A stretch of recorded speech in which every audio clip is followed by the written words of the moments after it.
আমাদের ওপের জন্য মিসকিট দিছে, প্যাম্পাস দিছে।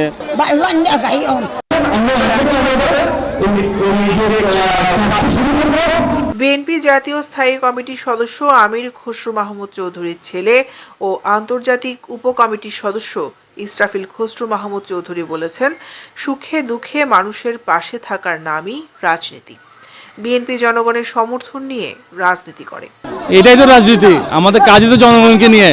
আমরা চাইবো এই ধরনের উদ্যোগ আরো নেওয়া হোক। গতকাল বুধবার নগরীর পতেঙ্গা থানাধীন কাঠগড় কার্টরুম মোড় এলাকায় মহানগর যুবদলের সাবেক সিনিয়র সহ সভাপতি ইকবাল হোসেন সার্বিক সহযোগিতায় হতদরিদ্র মানুষের মাঝে উপহার সামগ্রী বিতরণ অনুষ্ঠানে প্রধান অতিথির বক্তব্যে এসব কথা বলেন তিনি। ইসরাফিল খসরু বলেন, ফেসবুক রাজনীতি আসল রাজনীতি নয়। আমাদেরকে মানুষের সাথে মিশতে হবে, জনগণের কাছাকাছি যেতে হবে। জনকল্যাণমূলক কাজে থানা ওয়ার্ড পর্যায়ে সকল নেতাকর্মীদের এগিয়ে আসা উচিত এবং আমাদের নেতাকর্মীরা প্রতি থানা ওয়ার্ডে এই উদ্যোগগুলোই নেয় এবং জনগণের সাথে সম্পৃক্ত থাকে। আমাদের মূল কথা হলো রাজনীতি তো আমাদের জনগণকে সাথে নিয়ে করতে হবে, জনগণের পক্ষে করতে হবে, জনগণকে সমর্থন নিয়ে করতে হবে। কাজে রাজনীতি অ্যাকচুয়ালি মূল কাজ এটাই। কাজে এই ধরনের উদ্যোগ যারাই নিবে সকলকে আমি সাধুবাদ জানাই। 800 অধিক হতদরিদ্রের মাঝে উপহার হিসেবে কম্বল, কাপড় চোপড়, হাঁড়ি পাতিল, প্রসাধনিক সামগ্রী ও মহিলাদের নিত্য ব্যবহার্য সামগ্রী বিতরণ করা হয়। উপহার সামগ্রী পেয়ে সন্তুষ্টি প্রকাশ করেছে উপকারভোগীরাও। জাস্ট ভালো লাগছে আমাদের সবাদের আন্তরিকতা। এই যে আমাদের ওপের জন্য মহিলার জন্য মনে করো 3 পিস দিছে, মিসকিট দিছে, প্যাম্পাস দিছে। আমাদের জন্য মনে করো অনেক আনন্দ খুশি লাগতেছে। কি দিয়েছে?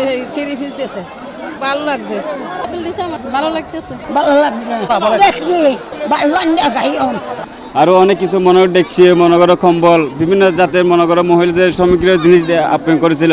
অতীতের ন্যায় ভবিষ্যতেও এমন জনকল্যাণমূলক কার্যক্রম চালিয়ে যাওয়ার ঘোষণা দেন চট্টগ্রাম মহানগর যুবদলের সাবেক সিনিয়র সহ সভাপতি ইকবাল হোসেন। আমি কৃতজ্ঞতা প্রকাশ করছি আসনের থেকে বারবার নির্বাচিত জনতা জনাব আমির খসরু মাহমুদ চৌধুরী সাহেব।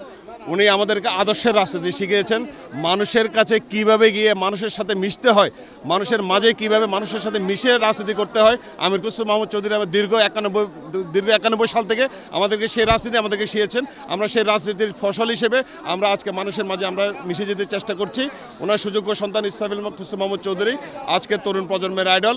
উনিও 31 দফা নিয়ে যে মানুষের ঘরে ঘরে যে তারেক রহমান সাহেবের যে 31 দফাকে রূপরেখাতে উনি মানুষের ঘরে ঘরে পৌঁছাচ্ছেন। সেই রূপরেখার মাধ্যমেই আজকের রূপরেখাতে আছে জনসেবাতে এখানে একটা ছেলে জনগণের মাঝে মিশে যেতে হবে। সেই জিনিসটা আমরা করলাম, সেই জিনিসটা আমরা চেষ্টা করছি। আগামীতে ইনশাল্লাহ আমরা যেন আরও বৃহত্তর পরিসরে আমাদের সেই রাজনীতিকে আমরা করি, সেই চেষ্টা করবো ইনশাল্লাহ। দৈনিক আজাদী নিউজ ডেস্ক।